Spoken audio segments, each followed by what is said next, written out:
미국의 저명한 고든 맥도날드 목사님은 이런 말을 한 적이 있습니다. 웬만한 일에는 세상도 교회 못지않거나 교회보다 낫다. 집을 지어주고 가난한 자를 먹여주고 아픈 사람을 고쳐주는 일은 굳이 교인이 아니어도 할 수 있다. 그러나 세상에 못하는 일이 하나 있다. 세상은 은혜를 베풀 수 없다. 은혜에 대한 목마름, 이것이야말로 사람들이 교회를 찾는 이유 중에 하나일 겁니다. 그러기에 이 세상에 은혜가 가장 풍성한 것은 바로 교회가 되어야 할 줄로 믿습니다. 제가 신학교 다닐 때 학교를 순서대로 다 졸업하고 곧바로 신학대학원에 온 사람들이 그렇게 많지는 않았습니다. 많은 사람들이 세상에서 직업을 갖고 살다가 그들의 표현대로 한다면은 제멋대로 자기 살고픈 대로 살다가 돌아온 사람들이었습니다. 그래서 나이들이 꽤나 많았습니다. 그런데 이들에게는 하나의 공통점이 있었는데 그거는 말할 수 없는 하나님의 은혜를 체험하고 자기의 삶 속에 찾아든 하나님의 은혜를 경험하고 돌아왔다는 것입니다. 우리의 삶의 방향을 돌릴 수 있는 그 터닝 포인트의 현장에는 엄청난 하나님의 은혜가 있습니다. 법이 있는 게 아닙니다. 하나님의 은혜가 있습니다. 하나님의 은혜. 우리의 삶 속에 반드시 있어야 하는 것입니다. 나는 오늘 아침 여러분 모두에게 이 은혜가 충만하기를 소망합니다. 은혜. 설교를 준비하며 엉뚱한 생각을 해보았습니다. 이름 중에는 은혜라고 하는 이름이 많은데 대부분 여자들에게 주어집니다. 왜 여자에게 은혜란 이름이 많을까? 여자는 언제나 무조건 용서해야 하고 베풀어야 하기에 그런 것일까? 만약 그렇다면은 그건 세상 말로 성차별입니다. 그건 아니라고 생각됩니다. 그러면 왜 여자 이름에 은혜가 많을까? 은혜, 얼마나 아름다운 이미지입니까? 그런 아름다움을 가지라고 여성들에게 주어진 것이 아닐까 싶습니다. 유감스럽게도 우리 교회엔 은혜가 없습니다. 은혜 이름을 가진 이가 없다는 뜻입니다. 사랑하는 여러분, 하나님의 은혜를 누립시다. 하나님의 은혜는 우리를 아름답게 합니다. 저는 많은 사람의 신앙생활을 지켜본 사람으로 자신 있게 말하는데 철저한 경건생활을 잘하는 의인보다는 은혜를 얻은 죄인의 얼굴이 훨씬 더 밝습니다. 그 사람의 얼굴이 훨씬 더 맑습니다. 나는 차라리 죄인이라고 손가락질을 받는다 해도 하나님의 은혜를 얻겠습니다. 은혜가 우리를 아름답게 합니다. 은혜 풍성한 성도가 되시기를 주의 이름으로 축원합니다. 오늘 본문에는 이 은혜가 더블로 나옵니다. 요한복음은 한 세대가 지나간 추후 90년 그 이후에 가장 오래 살았던 사도 요한이 기록한 복음서입니다. 다른 복음서들 마태, 마가, 누가 복음서들은 요한 복음서보다 한 세대 앞서 기록되어서 예수님의 생애가 사건 위주로 기록되어 있는데 요한 복음서는 그런 사건 위주의 이야기는 이미 모든 사람들이 익히 아는 것들이기에 반복을 하지 않습니다. 다만 한 세대가 지나가면서 당시에 유행하던 철학 사조의 영향을 받은 이단, 즉 영지주의에 의해서 복음이 위협을 받자 그것으로부터 복음을 지키기 위해서 기록된 것이 요한복음서입니다. 이 영지주의 사상에 의하면 예수님은 참 하나님이시지 진짜 인간은 아니었다라고 주장합니다. 예수님의 신성을 강조한 나머지, 그것도 지나치게 강조한 나머지 예수님의 인간됨, 인성을 부인하게 된 것입니다. 나름대로 얼핏 들으면 굉장히 은혜스럽기는 하지만 문제는 그게 사실이 아니다라는 것입니다. 예수님은 참 신이시요 참 인간이라고 성경에 증언합니다. 이에 대해 사도 요한 아주 분명하게 오늘 말씀에서 선포합니다. 14절 말씀이 육신이 되어 우리 가운데 거하심에 우리가 그의 영광을 보니 아버지 독생자의 영광이요 은혜와 진리가 충만하더라. 말씀이 육신이 되었다라고 말합니다. 말씀이 사람이 되었다라고 하지를 않습니다. 육신, 플래시, 이 몸을 얘기합니다. 예수님은 참 인간으로 오셨음을 증거하는 것이죠. 그런데 그것을 어떻게 압니까? 말씀이 육신이 되어 그 몸을 어디 거하시는가? 우리 가운데 거하심에. 우리의 인간 삶 속에 좀 더 좁히면은 당시 예수님과 더불어 살던 사람들 그 속에 거하셨다는 것입니다. 그것을 예수님의 제자들, 특별히 사도 요한이 직접 보았습니다. 그는 손으로 만져보았고 눈으로 목격을 했고 함께 더불어 생활하였습니다. 그러게 그는 안다라고 표현합니다. 요한 1서에서 사도 요한은 이렇게도 증거를 합니다. 태초부터 있는 생명의 말씀에 관하여는 우리가 들은 바요, 눈으로 본 바요, 자세히 보고 우리의 손으로 만진 바라. 여기서 우리가는 일반적인 우리가가 아닙니다. 예수님의 제자들을 얘기하는 겁니다. 요한 1서를 쓰고 있는 사도 요한, 그 요한 제자들이 직접 자기들이 보고 듣고 손으로 만졌다 이렇게 증언합니다. 이 사도 요한이 직접 목격하고 체험한 바에 의하면 그분 말씀이 육신이 된 하나님의 독생자 예수님에게는 은혜와 진리가 충만했답니다. 그런데 이 14절의 말씀은 본래 16절과 이어져야 합니다. 15절은 삽입된 듯한 인상을 주는 구절입니다. 그러기에 그냥 15절을 뛰어넘어서 14절에서 16절을 그대로 이어서 읽어보면 그 뜻이 더 분명해집니다. 말씀이 육신이 되어 우리 가운데 거하심에 우리가 그의 영광을 보니 아버지의 독생자의 영광이요 은혜와 진리가 충만하더라. 우리가 다 그의 충만한 데서 받으니 은혜 위에 은혜로라. 여기서 은혜 위에 은혜로라는 표현이 마침내 등장합니다. 은혜 위에 은혜라는 뜻이 뭘까요? 첫째로는 은혜 위에 은혜라는 이 표현, 어감상 이것을 묵상해 보면 이런 의미가 있을 듯 싶습니다. 기본적인 은혜가 있고요. 그 위에 얹혀지는 은혜가 있어요. 기본적인 은혜. 무엇보다 먼저 우리가 받아야 할 우선적인 은혜가 있습니다. 뭘까요? 구속의 은혜를 먼저 받아야 합니다. 사람이 이러쿵저러쿵 하더라도 무엇보다 우리가 이 세상 살면서 먼저 받아야 할 것, 먼저 누려야 할 은혜는 구원의 은혜, 하나님의 자녀가 되는 은혜입니다. 구원도 받지 못했는데 다른 것 풍성히 받는다는 게 이게 무슨 의미가 있겠습니까? 구원도 받지를 못했는데 건강하고 돈 벌고 출세하고 이런 것은 도살의 날을 재촉하는 것과 다를 바가 없습니다.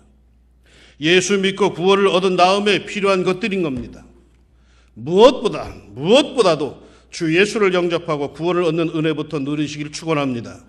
주 예수를 믿어라. 그리하면 너와 네 집이 구원을 얻으리라. 영접하는 자 그 이름을 믿는 자들에게는 하나님의 자녀가 되는 권세를 주셨으니 내 영혼이 구원을 얻는 은혜를 먼저 우리가 얻어야 합니다. 영혼이 잘된 같이 범사가 잘되고 형통하기를 원한다는 말씀처럼 내 영혼부터 구원을 얻는 은혜를 얻어야 합니다. 내 영혼이 은총이보. 적어도 말이죠. 여기 이 왕십리 중앙교회 나와 예배하는 여러분들은 이 기본적인 은혜 말이요. 영혼이 은총을 입는, 그저 예수의 이름으로 구원을 얻는, 그저 예수 이름만 들어도 가슴이 뭉클해지고 없던 힘이 솟아나는 이 기본적인 은혜를 충만히 받으실 줄로 믿습니다.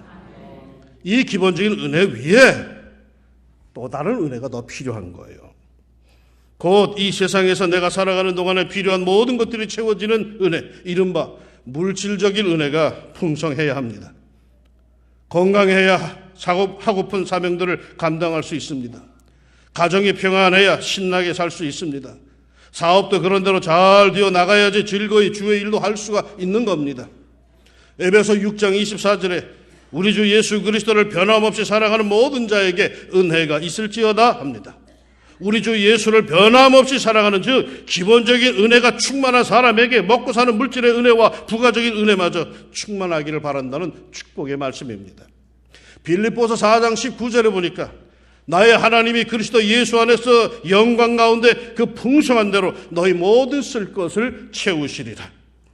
우리 하나님이 그리스도 예수 안에서 사는 사람들에게, 기본적인 은혜를 누리는 사람들에게 당신의 그 풍성하심을 따라서 필요한 모든 것들, 물질, 건강, 행복, 직장, 권세, 명예 등등등 이 세상에서 살아가는데 필요한 모든 것들을 풍성하게 채우시기를 바란다는 축복입니다. 사랑하는 여러분, 은혜 위에 은혜, 이 기본적인 은혜 위에 부가적인 풍성한 삶의 은혜들이 기도하고 사모하는 성도들에게 풍성하기를 또한 축원합니다. 둘째로, 은혜 위에 은혜라는 말은요, 은혜가 계속적으로 새로운 은혜로 바꾸어진다는 뜻이 들어있습니다. 즉, 은혜 받고 교회 생활을 시작했습니다. 그러면 그 믿음 생활을 시작하게 한 은혜는 그 다음 단계로 새로운 은혜로 바뀌어 갑니다. 그래서 초신자의 은혜가 다르고 중견 신자의 은혜가 다르며 성숙한 신자의 은혜가 다릅니다. 모두들 똑같이 은혜를 운운하지만 사실 그 은혜를 따지고 들여다보면 다 다릅니다. 집사가 말하는 은혜가 다르고 장로가 감격하는 은혜가 다른 겁니다. 그 깊이가 다르고 그 질이 다릅니다. 은혜는 발전합니다. 초신자 때에는 그저 교회 나올 수 있게 된 은혜만으로도 감격하여 눈물이 납니다. 그러나 조금 지나면은 좋은 교회, 좋은 목사를 만난 은혜에 감사합니다. 굳이 내가 챙기고 따지고 해서 나온 것도 아닌데 좋은 교회, 좋은 목사, 좋은 성도들을 만난 은혜가 얼마나 감사한지 모릅니다. 그리고 이 은혜에 감사하여 감격해야 하면 그 은혜는 그 다음의 은혜를 창출하는데 섬길 수 있고 봉사할 수 있고 나눌 수 있고 기꺼이 주님을 위해서 드릴 수 있고 마침내 그분을 위해서 순교까지 할 수 있는 은혜에 직면하게 됩니다. 은혜 받기 전에는 도무지 이해할 수 없던 그 교회 다니는 사람들의 헌신과 희생을 은혜를 받고 나면은 알게 되는 겁니다. 은혜 받기 전에는 저거 바보짓 아니야? 라는 생각이 들었는데 은혜를 받고 나니까 그게 얼마나 큰 은혜인지, 섬길 수 있다는 것이 얼마나 큰 은혜인지, 내가 나누어 줄 수 있다는 것이 얼마나 큰 은혜인지, 내가 주님을 위해서 핍박을 받는 것, 모욕을 받는 것이 얼마나 큰 은혜인지 그 은혜를 알게 된다는 거예요. 은혜 없는 사람들이 볼 때는 정신 나간 것 같지만은 은혜를 받고 난 뒤에는 놀라운 기쁨이 그에게 주어진다는 거예요. 은혜는 은혜를 낳습니다. 은혜 위에 은혜, 더 신령한 은혜, 더 깊숙한 은혜가 있습니다. 지금 현재의 은혜를 모르기에 그 다음 단계의 은혜로 나아가지를 못하는 겁니다. 작년에 제가 잠시 병원에 입원했었을 때 그때 느끼는 것, 모든 게 감사합니다. 그저 살아있는 게 감사했고 곧 일어설 수 있을 만큼 아픈 게 감사했고 교우들의 사랑과 관심을 확인할 수 있어서 감사했고 그나마 다시 먹을 수 있게 되어 감사했고 가만 생각해 보니까 모든 게 하나님의 은혜였습니다. 하나를 감사하니 그 다음 게 감사해지고 하나의 은혜를 알게 되니 그 다음의 은혜를 깨닫게 되고 은혜를 모르고 감사를 모르는 사람들 가끔 며칠씩 병원에 입원 좀 해보십시오. 그러면 은혜와 만나게 됩니다. 은혜 위에 은혜. 현재의 은혜를 알면 또 다른 더욱 기가 막힌 은혜의 세계가 열립니다. 더욱 크고 신비한 은혜를 누릴 수 있는 성도가 되시기를 축원합니다. 셋째로,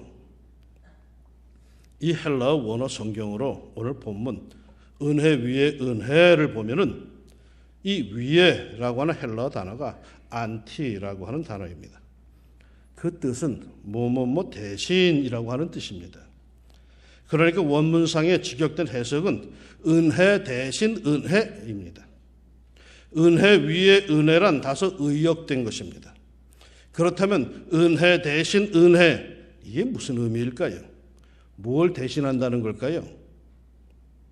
성경의 문맥의 흐름으로 살펴보아서 구약적 율법의 은혜 대신 더 높은 은혜를 뜻합니다. 이어진 17절 말씀 보니까 율법은 모세로 말미암아 주어진 것이요 은혜와 진리는 예수 그리스도로 말미암아 온 것이라 한 것으로 봐서 아마도 구약의 율법적 은혜 대신 은혜 자체이신 예수 그리스도를 말하는 것으로 보입니다. 구약의 율법도 그것도 분명히 하나님의 말씀이기에 은혜인데 그거 대신에 예수 그리스도, 은혜 자체이신 예수 그리스도를 칭하는 것입니다.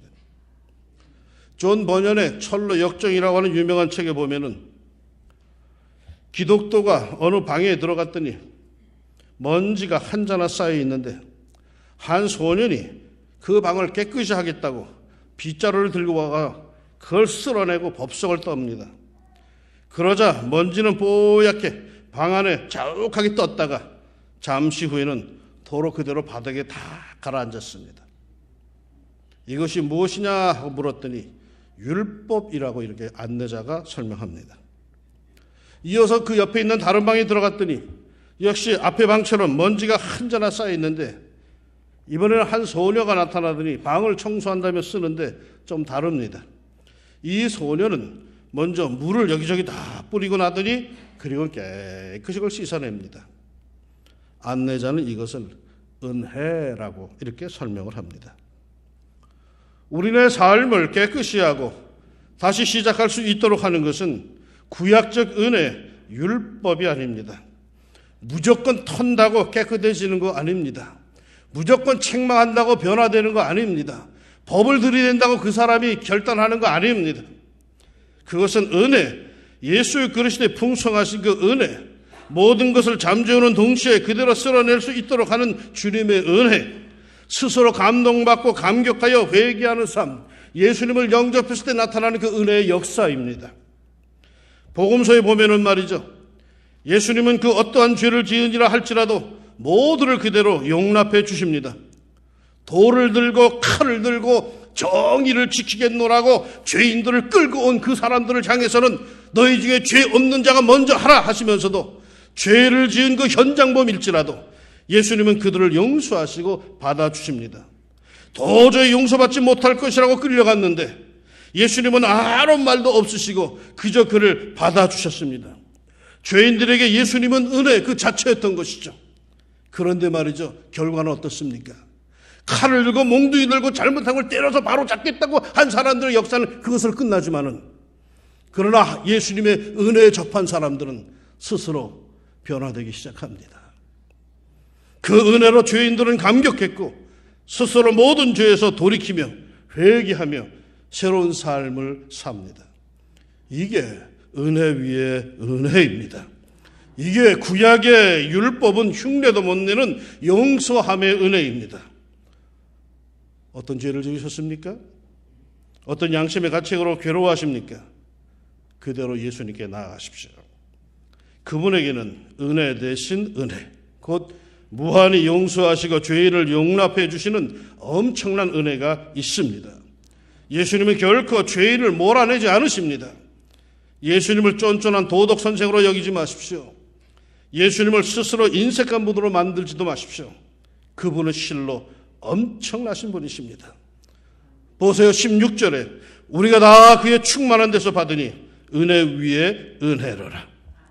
예수님을 한마디로 충만이라고 성경은 표현합니다. 충만, fullness예요. 꽉 찼어요. 인색한 예수님이 아니시라는 거예요. 충만한 예수님이요. 그러게 누구든지 그분에게 나아가 필요한 것들을 얻고 충만함을 함께 누린다는 거예요. 그래서 예수님은 말씀하셨어요. 내가 온 것은 양으로 생명을 얻게 하고 더 풍성히 얻게 하려는 것이라. 무엇이 문제입니까? 예수님께 나아갑시다. 예수님께 구합시다. 은혜 위에 은혜, 충만하신 예수님께 간구합시다. 그 충만함이 해결해 주실 겁니다. 그럼에도 이 사실을 아직까지 모르는 듯 구하지도 않고 찾지도 않고 사모하지도 않습니다. 그리고 여전히 삶이 힘들다고 버둥대는 사람들이 의외로 많습니다. 기도의 장소, 성도들이 모여서 힘을 모아 간구하는 하늘의 축복의 창고, 그 충만한 창고를 여는 그 에너지가 가득한 기도의 모임, 새벽 기도회, 금요 기도회, 중보 기도에 나와서 여러분 같이 간구하십시오. 주님의 충만함이 내게도 주어질 줄로 믿습니다. 며칠 전에도 어떤 사람이 저를 찾아와서 고백을 합니다. 전에는 참으로 사는 게 힘들었는데 요 몇 년 사이에 주님께서는 생각하지 못한 충만한 은혜와 복을 주셔서 너무 감사하고 너무 모든 게 잘 된다고. 여러분은 알고 계십니까? 자신이 이미 은혜 위에 은혜, 그 충만한 예수님의 은혜 안에 들어와 살고 있음을 아십니까? 혹시 자기만 모르는 거 아닙니까? 브라질에 가면 큰 강, 아마존 강이 있죠. 이 아마존 강의 하류는 그 폭이 100리가 넘는다고 합니다. 어느 날 조그만 돛담배가 바다에서부터 그 강으로 흘러 들어옵니다. 그 배를 오랫동안 바다에서 항해하던 중 식수가 다 떨어져서 배 안의 사람들이 모두 목이 말라 쓰러질 지경입니다.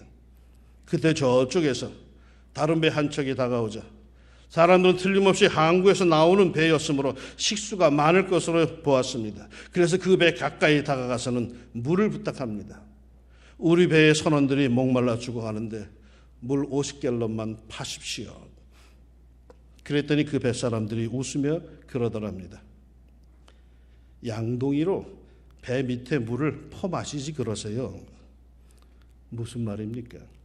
이미 그 배는 아마존 강의 한가운데 떠 있는 것이었습니다.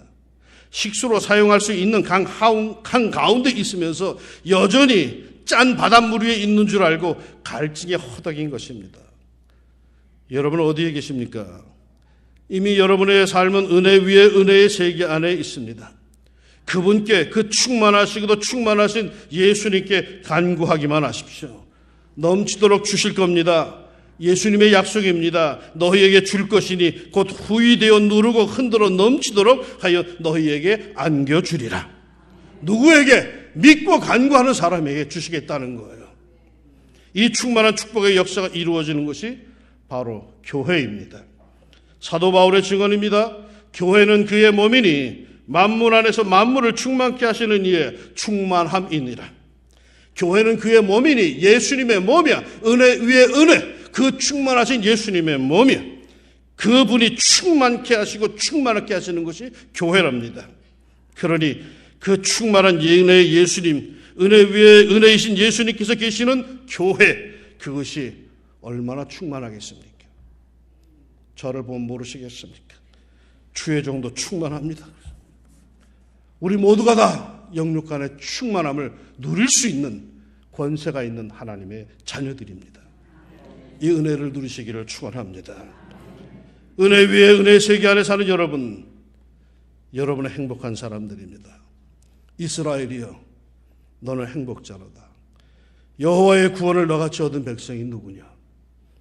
살기 힘들다고 하는 이스라엘 백성들을 향해서 하나님께서 신명기에서 말씀하신 겁니다. 너는 행복한 사람들이야. 하나님께서 여러분을 눈동자같이 사랑한다 하시며 그분의 독생자 예수님께서 자기의 몸을 십자가에 던질 정도로 우리를 사랑하신답니다. 더군다나 충만하실 뿐만 아니라 은혜 위에 은혜가 되신 예수님께서 흔들어 넘치도록 주신다고까지 약속하십니다. 이 은혜를 누립시다. 간구와 감사함으로 믿음으로 이 은혜를 누립시다. 샘은 퍼내면 퍼낼수록 솟아납니다. 은혜 위에 은혜가 간구하고 간구하는 성도들에게 늘 충만하기를 복의 근원이 되시는 우리 예수님의 이름으로 축원합니다. 기도합시다.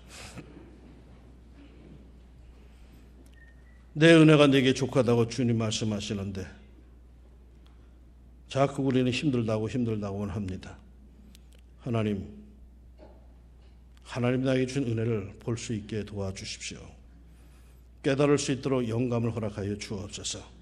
아하, 이게 은혜구나. 하나님, 기도할 때에 알게 해 주십시오. 성경을 펼쳐서 주의 말씀을 묵상해 나갈 때 그래, 이미 하나님께서 주셨구나. 내가 이미 하나님의 은혜의 바다 한가운데 있구나. 감사와 감격이 있는 성도들이 되게 주십시오. 하나님, 이 은혜는 여기에서 멈추는 것이 아니라 더 깊이 나아가 하나님을 바라만 봐도 마음이 든든해지는, 정말로 주님을 향하여 늘 찬송하는 그 은혜의 감격을 누릴 수 있는 저희들이 되게 하옵소서. 은혜 위에 은혜의 삶을 사랑하는 왕심 중앙교회 성도들이 모두 다 누릴 수 있고 복된 주의 백성들이 되게 하옵소서. 예수님의 이름으로 기도합니다. 아멘. 아멘.